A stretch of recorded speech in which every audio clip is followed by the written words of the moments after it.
So guys, no, kung gusto niyo mag-demo, usually ito yung maging ano nyo, dashboard. So first, create muna kayo ng demo account. Punta kayo sa mine, punta kayo sa quotes. Okay. Pagdating nyo sa quotes, click nyo itong nasa bottom graph, upper graph. Tapos may mga yan, demo account. Open demo account and then MT5. Tapos suggest ko, ito na mong minimum para fit sa $100 kasi wala namang iba eh. And then kung sense ka, fixed coverage. Pero kung demo kasi to, fix na lang, fixed coverage. And then create ka lang ng password. Yan. Password ko na dito 1 2 1 2 2 3 4 5 6 1 2 3 4 5 6. Na natin if tatagos. May letters 1 2 3 4 7 8 7 8. Tapos grab. Wait lang, gawin ko na lang demo account 1 2 3. I think capital D. Kailangan yung capital at simula guys. Demo account 1 2 3. Demo account 1 2 3. Ayan siya na, natagalan. Wala pa rin. Exclamation point yan sa huli. Exclamation point sa huli. Yun. So, capital first, tapos exclamation sa huli. Yan yung pagkaano ng password ha. Kayo na bahala. Di lang tayo same password. Gusto nyo, demo naman. Tapos pag confirm, ayan na. Pwede na akong click mo lang tong demo. Okay? Ulitin ko, nag-click na ako sa demo account. Diretso na yan sa trading. Okay, ito yung gold. XAUD.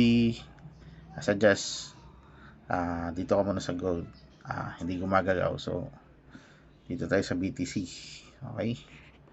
So, search mo lang dito, Bitcoin, BTC. Ayan, add mo lang. And then, pag add, meron na nandyan. Okay? So, meron kaming guide na for swing para sa mga newbies. I suggest swing ka muna, wag kang uminit sa scalp. Kasi importante sa newbies, meron kang mga parameters na stop loss. Okay? So, ito yung ito yung suggested ko lang at 0.30 kasi swing. Tapos, i-assume ko pag mag-sense ka na sa gold, yan, 10,000 ka rin pero cents, $100 yun. So, change ko yung GATS. Yung gagawin ko lang dito is, ko na baka aakyat yung price. Baka. So, try ako buy. Kasi gusto ko, umabot siya dito na presyo. Baka bumagak yan siya dito. Dito na price. Yan, ang price andito pa, di ba? So, i-assume ko aakyat siya. So, buy ako. Knowledge lang. Buy. Hagata nyo nakabuy na kasi na siya, tawag nito. Nagpa-vibrate konti. Tsaka may gumagabas na dito na 0.30. Okay? So, paano mo makikita? Nagpo-profits ka. Okay? Pero wag muna yan. I-insure mo muna yung SL mo. Okay? Pwede mo siya i-click. Click mo gantong line na blue. Tapos, click mong SL. Andyan na yung SL niya. So, kung ma-hit yan, invalidated yung trade. So, matatalo ako ng 22.58. Okay? So, kung sa cents, 22 point yan. So, yung TP ko, as discussed, dito yan. Gusto ko dyan. So, hindi pantay. So, dadagdagan ko. So, dapat yung TP mo, ano yan, match dapat yan sa SL mo. So, dapat i-ano mo, i-adjust. Hindi ko ma-adjust. Pero, yun lang. Pwede ko i-drag ulit konti. Then, ayan. Match na siya. I use 22. I gain 22 pag umabot dyan. So, yun yung ano na pag-place ng orders. Tsaka pag-place ng TP tsaka SL. Yung ratio mo niyan is 1:1. So, kung gusto mo, dapat kasi sa trading, dapat mas maliit yung talo mo kaysa sa syempre, mas malaki yung panalo mo. So, yung ibang trader, nag-ratio na sila ng 1:2. So, dinadrag nila dyan. So, dapat yung potential ng trade 1:2 dapat.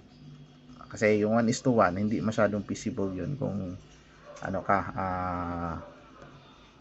for long term, hindi masyado. So, dapat mga quality yung setups na papasukin mo.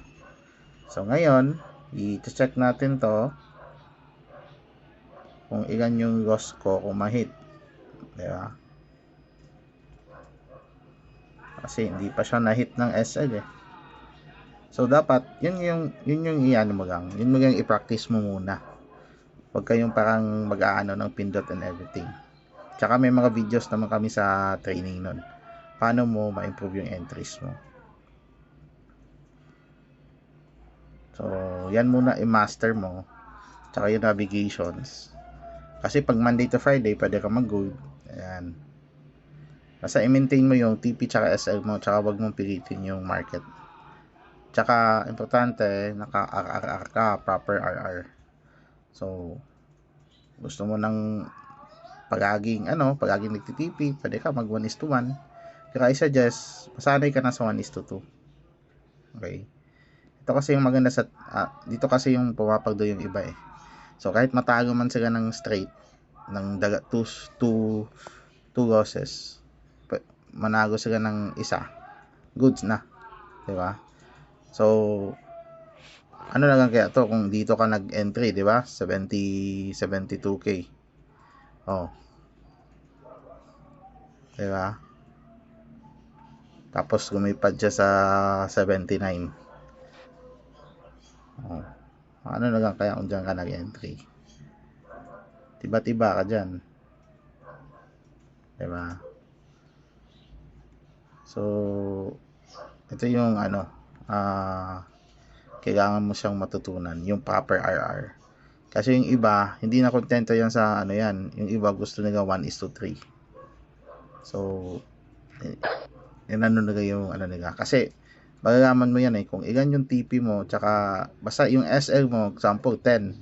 Dapat yung TP mo 30. Ganun yan, 1:3 yan. Yung SL mo 10, TP mo 20, 1:2. SL mo 10, TP mo 10, 1:1. So, yun muna i-practice nyo. Try nyo muna hugaan habang nag-aaral ng proper entries. Kasi, hindi ka talaga maano yan. Hindi ka matututo kung hindi ka rin mag-a-attempt mag-trade kahit in demo. So, yan. Tapos, dapat kinansyado to yung demo. Nag-gains ka talaga. Kasi pag hindi din, wala eh. Wag ka naga mag-rail. Kasi pareha lang din. So, check. Tsaka, sali kayo sa TG. Kasi ayun yung mga strategies namin. Paano mag-entry. Using indicators, using volume, using confirmations. Diba? Pero may mga free rin kami na nasa YouTube. Study mo lang yun, yung mga entries, paano mag-discarte. Thank you.